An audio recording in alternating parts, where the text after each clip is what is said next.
नमस्कार आदाब दोस्तों, मैं हूं फराज चौधरी। आप देख रहे हैं इंडिया फायर न्यूज़। एमएसपी को लेकर बड़ी बड़ी बातें करती है हर सरकार, चाहे एनडीए की सरकार हो या यूपीए की सरकार थी। तो आज मैं आपको सच्चाई दिखाने वाला हूं एमएसपी की कि आखिर एमएसपी में क्या बदलाव आया है कांग्रेस की सरकार से प्रधानमंत्री मोदी की भारतीय जनता पार्टी की सरकार में। एमएसपी को लेकर अभी हाल ही में कृषि मंत्री नरेंद्र सिंह तोमर ने बड़े बयान दिए थे कि लगभग एक साल में 75,000 करोड़ रुपए किसानों के खातों में वो भेज चुके हैं। 10 करोड़ किसानों को 1 लाख करोड़ से ज़्यादा पैसा वो दे चुकी है मोदी सरकार। तो आज उस पर बात करेंगे। सच्चाई मैं आपको दिखाने वाला हूँ, एमएसपी की ग्राफ्स आपको दिखाऊंगा, आंकड़े दिखाऊंगा और फिर बिहार की सच्चाई आपको दिखाऊंगा। बिहार में एनडीए की सरकार बनी है, बिहार में किसानों के क्या हाल हैं, क्योंकि वहाँ एमएसपी का इतना बुरा हाल है। क्यों बिहार के किसान मजबूर हो गए हैं पंजाब और हरियाणा के किसानों के खेतों में काम करने को। तो शुरुआत में लगभग 10 साल की बात अगर हम करें तो 10 साल का आंकड़ा उठाकर अगर आप देखेंगे तो हर सरकार, चाहे वो सत्ताधारी सरकार हो या फिर कांग्रेस की सरकार थी, वो हमेशा से हिचकिचाहट रही है उनके अंदर एमएसपी को बढ़ाने में। उनके कदम पीछे रहे हैं हमेशा एमएसपी को बढ़ाने के चक्कर में। इस बार जो प्रोटेस्ट हुआ, किसान आंदोलन शुरू हुआ, तो एकदम से सत्ताधारी सरकार भारतीय जनता पार्टी ने 6 जो राबी क्रॉप्स होती हैं, 6 राबी क्रॉप्स होती हैं, उनकी एमएसपी तुरंत बढ़ा दी, एकदम से बढ़ा दी। जैसे किसान आंदोलन ने रफ्तार पकड़ी, 6 राबी क्रॉप्स में जैसे गेहूं होता है, मटर होती है, इन सब क्रॉप्स को राबी क्रॉप्स कही जाती है, जो कि नवंबर से अप्रैल के महीने में उगाई जाती हैं। उसको लेकर एकदम से एमएसपी बढ़ा दी जाती है सरकार द्वारा। और 10 साल के आंकड़े ये बताते हैं कि लगभग सारी फसलों की एमएसपी अगर आप उठाकर देखेंगे, चाहे खरीफ हो या राबी हो, उनकी जो एमएसपी है वो हमेशा गिरी है एक एवरेज पर। 10 सालों का आंकड़ा अगर आप उठाकर देखते हैं, यहाँ पर सिर्फ प्रधानमंत्री मोदी की सरकार की बात नहीं हो रही है, 10 साल में यहाँ कांग्रेस की सरकार भी लपेटे में आ जाती है। लेटेस्ट अनाउंसमेंट को अगर देखा जाए तो जो गेहूं की एमएसपी ग्रोथ रेट है वो भी गिरी है और चावल की जो एमएसपी ग्रोथ रेट है वो भी गिरी है।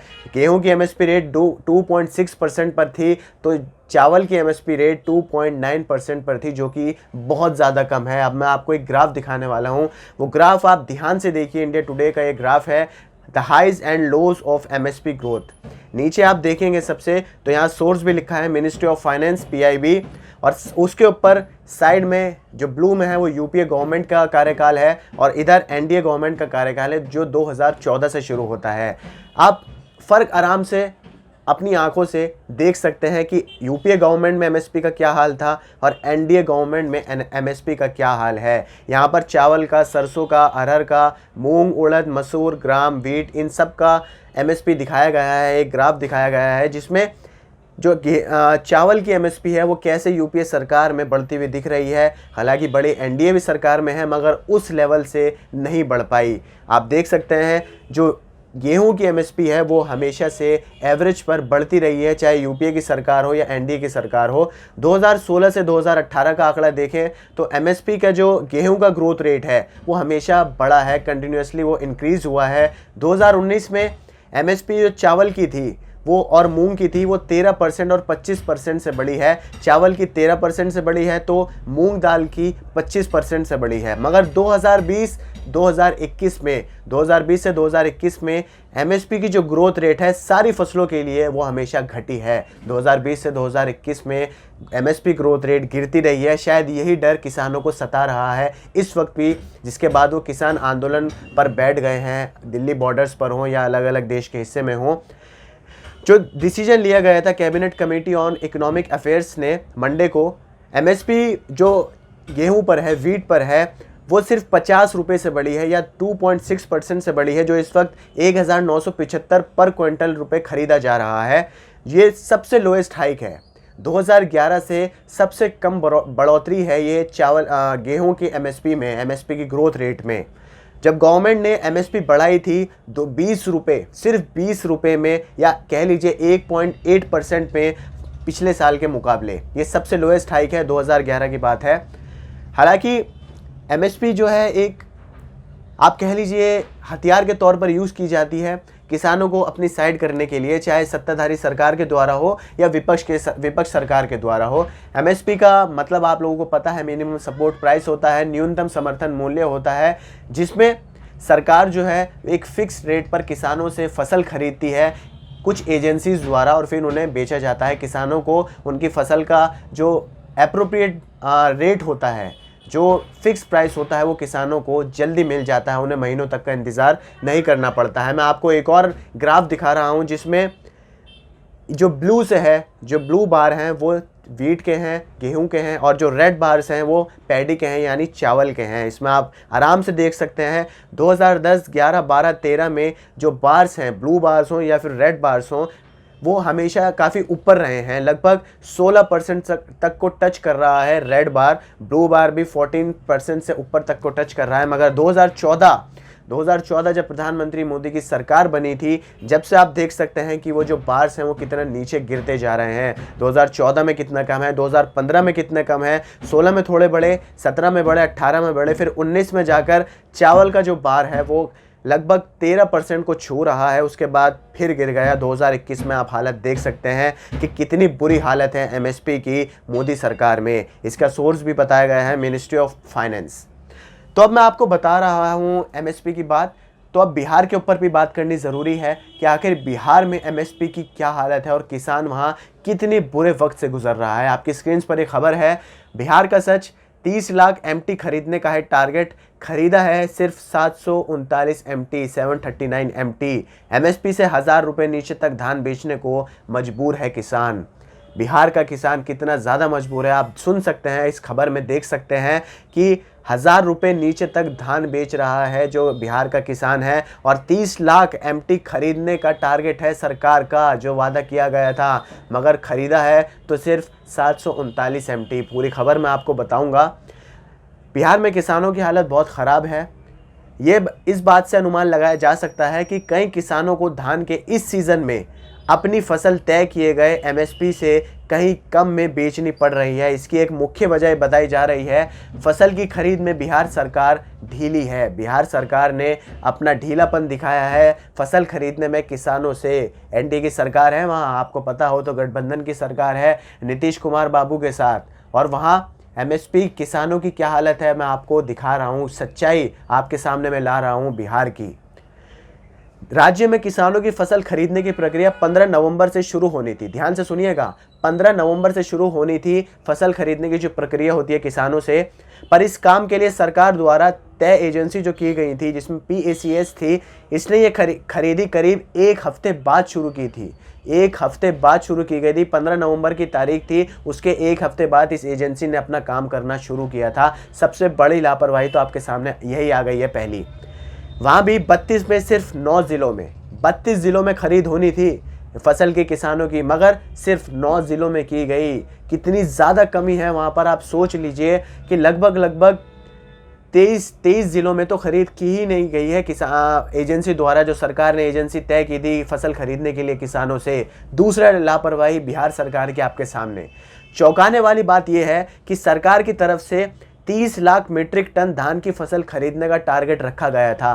30 लाख मीट्रिक टन धान की फसल खरीदनी थी सरकार को किसानों से, मगर सरकारी एजेंसी की ढिलाई की वजह से अब तक सिर्फ 793 मीट्रिक टन धान ही खरीदा जा सका है।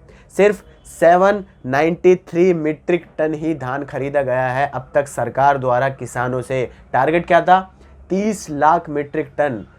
पहली बात तो जो डेट तय की गई थी उसके एक हफ्ते बाद काम शुरू किया गया। पूरे जो ज़िले थे 32, उनमें पूरे ज़िलों में खरीदी नहीं की गई। उसके बाद कम खरीदी की गई, और वो भी इतनी ज़्यादा कम, 32 लाख मीट्रिक टन खरीदना था, सिर्फ 700 मीट्रिक टन खरीदा गया सरकार द्वारा। हालत आप देख सकते हैं किसान कितना बुरी हालत में है इस वक्त बिहार का। और आखिर क्यों मजबूर ना हो किसान?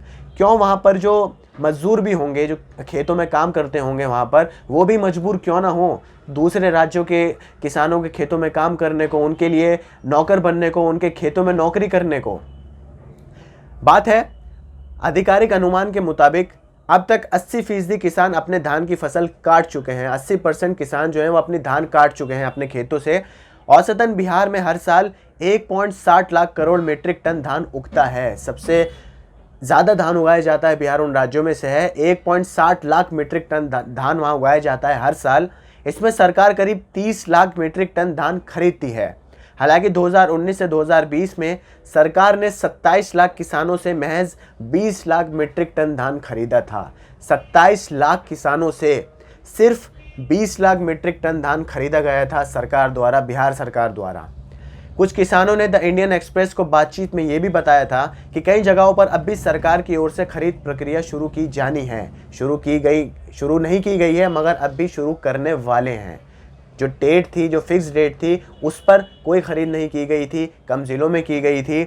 ऐसे में उन्हें अपनी फसल खुले बाजार में 800 से 1200 रुपये प्रति क्विंटल तक के भाव पर बेचनी पड़ रही है, जबकि धान के लिए, ध्यान से सुनिए, धान के लिए एमएसपी 1868 रुपये प्रति क्विंटल तय की गई है।